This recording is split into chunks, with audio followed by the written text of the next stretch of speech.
Prime Minister Modi, in fact, inaugurated Defence Expo 2020 in Lucknow just a few minutes back. Now, this is the 11th edition of the Defence Expo, which showcases the comprehensive spectrum of India's aerospace, defence and security interests. And as Prime Minister Modi posed his little address at the Defence Expo 2020, taking a look at a few of the exhibits at the Expo. Now, multiple domestic and international companies, defense companies are participating in this very expo, and what a shot in the arm for the armed forces going forward.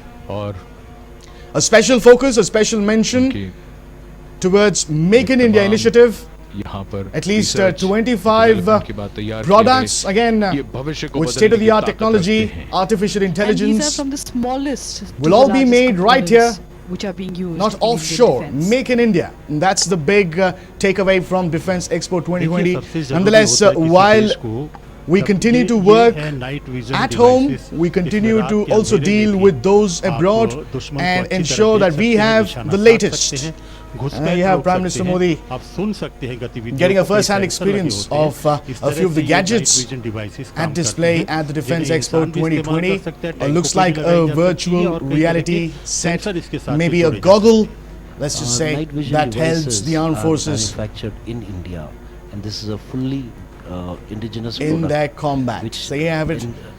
Several officials flanking Prime Minister Modi as he takes a look.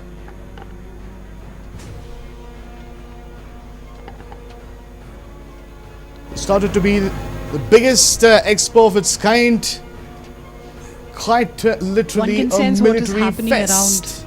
And this is where you have the future of firepower really at display. India remains safe at all times.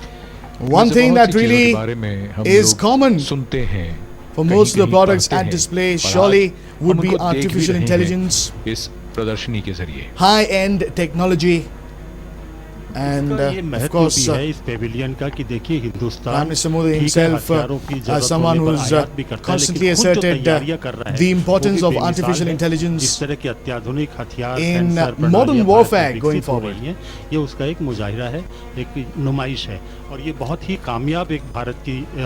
Defence Minister Rajnath Singh, Uttar Pradesh Chief Minister Yogi Adityanath, and of course the chiefs of all the military services are in attendance at the Defence Expo. They're talking about manufacturers from both public and private sector displaying their products. What looks like an assault rifle right there. Doctor Rane, अगर हम DRDO की भूमिका की बात करें, पिछले कुछ वर्षों में क्या बदलाव आया है डीआरडीओ की तरफ से, अगर हम खास तौर पे डिफेंस प्रोडक्शन की Joining me on the phone line is GJ Singh, a defense expert. Many thanks, Mr. Singh, for joining us. How important is this, the Defence Expo 2020, and what kind of an opportunity does it really give for the Indian Armed Forces going forward? Your initial thoughts. You see, first of all, I would like to say here that the Indian forces are going to get a greater exposure into what all is being developed in the world, because this is supposed to be one of the largest Defence Expo, where quite a few number of countries are participating.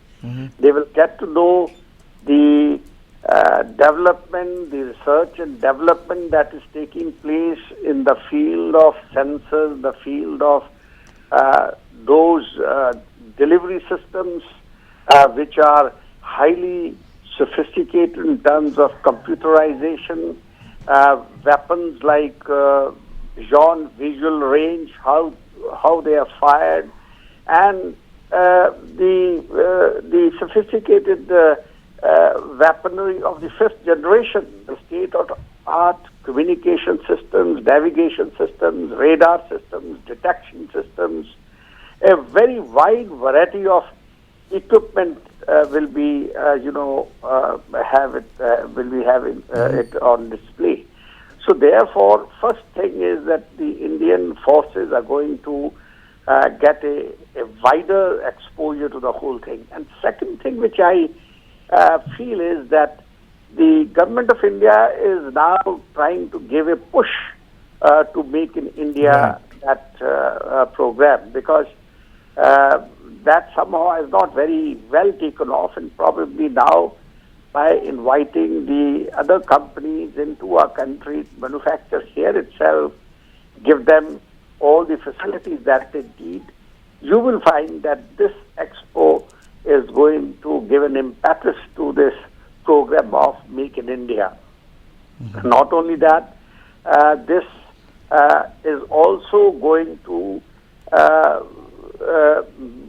give us an opportunity as to what kind of weapons should we buy in future, because the speed, the pace at which the technology is increasing, is progressing in this world of today, it's amazing.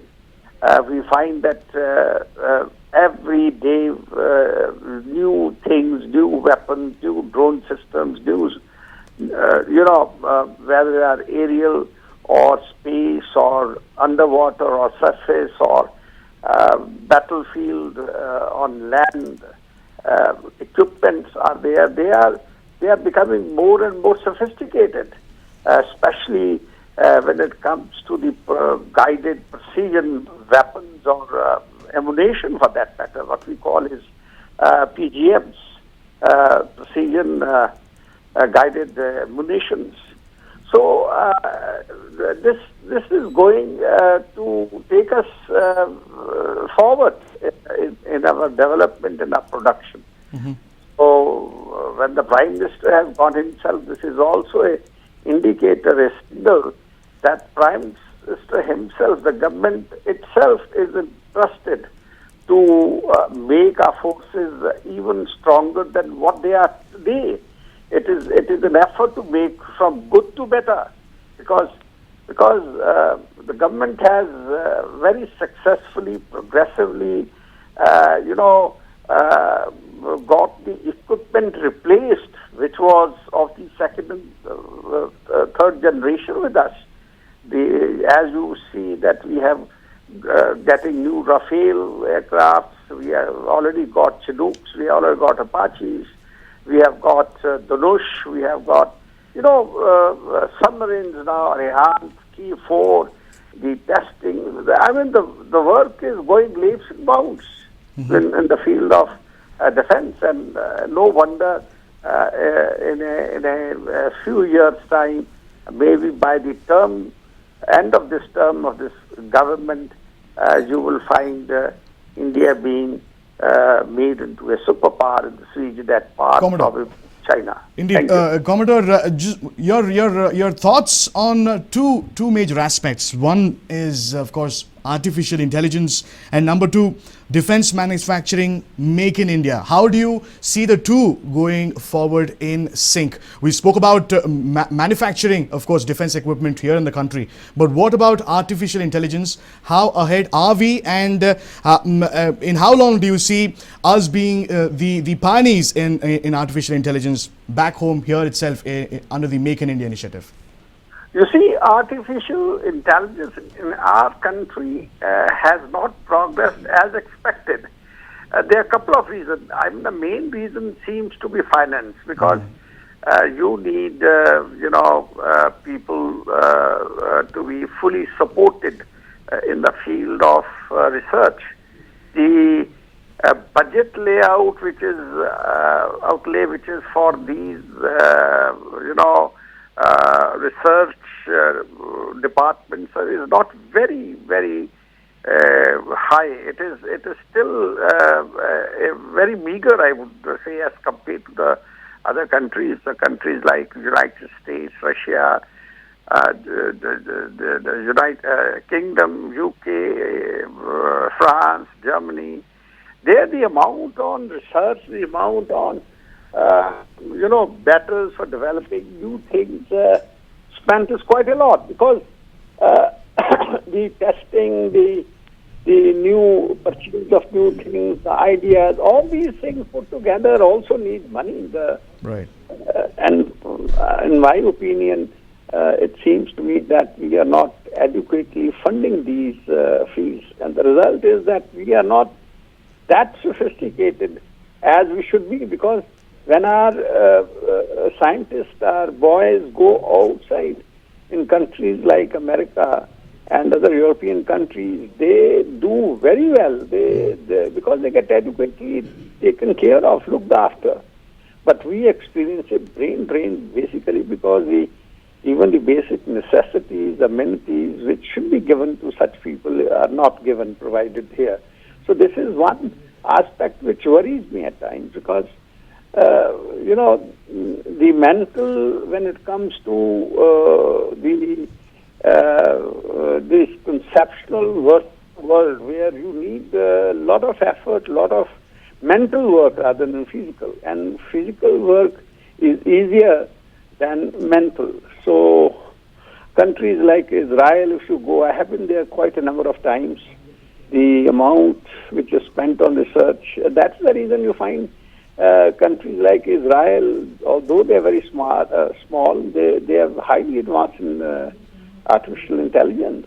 So this is one area that we have to take care of, and we have to stop people from going outside by giving them ample salary, amenities which are required, and making our own research center like R&D more, state of the art, up to date like the other countries have.